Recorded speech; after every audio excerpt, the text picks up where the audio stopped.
आपने भी ऐसे लोगों को जरूर देखा होगा जो कहते हैं मुझे पता है मुझे क्या करना है, और कुछ लोग ऐसे होते हैं जो कहते हैं तुम्हें क्या लगता है मुझे ये करना चाहिए।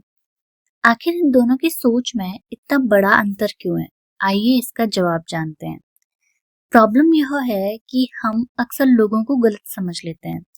जो व्यक्ति अपनी बात पर भरोसा करता है उसे हम घमंडी समझ लेते हैं कि भाई बहुत ईगो है इसमें, और जो बार बार दूसरों की राय पूछता है उसे हम कहते हैं कि अरे इसमें तो कॉन्फिडेंस ही बहुत कम है। लेकिन सच यह है कि दोनों का फैसला लेने का तरीका अलग अलग है। जब हम इस फर्क को समझेंगे नहीं तो हम कैसे जानेंगे कि रिश्तों में गलतफहमियां क्यों बढ़ रही हैं, बातचीत का असर कम क्यों हो रहा है, और कई बार अच्छे फैसले क्यों हमारी पहुंच से छूट रहे हैं। तो what will be the solution? इस प्रॉब्लम का सॉल्यूशन ये है कि लोगों को बदलने में ज्यादा ध्यान देने की बजाय हमें उनके निर्णय यानी कि उनके डिसीजंस लेने की प्रोसेस को समझना होगा। कुछ लोग अपने फैसलों पर खुद भरोसा करते हैं और बहुत भरोसा करते हैं। उनके लिए सबसे जरूरी बात यह है कि उनकी अपनी सोच और उनके अपने अनुभव उनके लिए बहुत जरूरी होते हैं। वहीं कुछ लोग दूसरों की राय, सलाह या मंजूरी को भी महत्व देना पसंद करते हैं।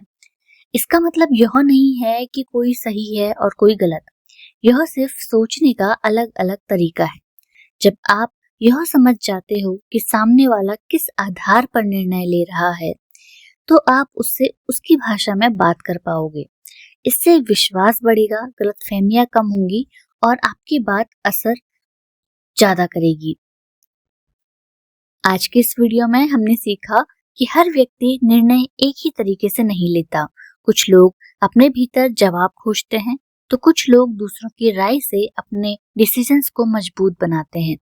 जब आप इस अंतर को समझ लेते हैं तो आप लोगों को जज करना छोड़ देंगे और उन्हें सही तरीके से समझना शुरू करेंगे, और यही प्रभावशाली संवाद की असली शुरुआत है।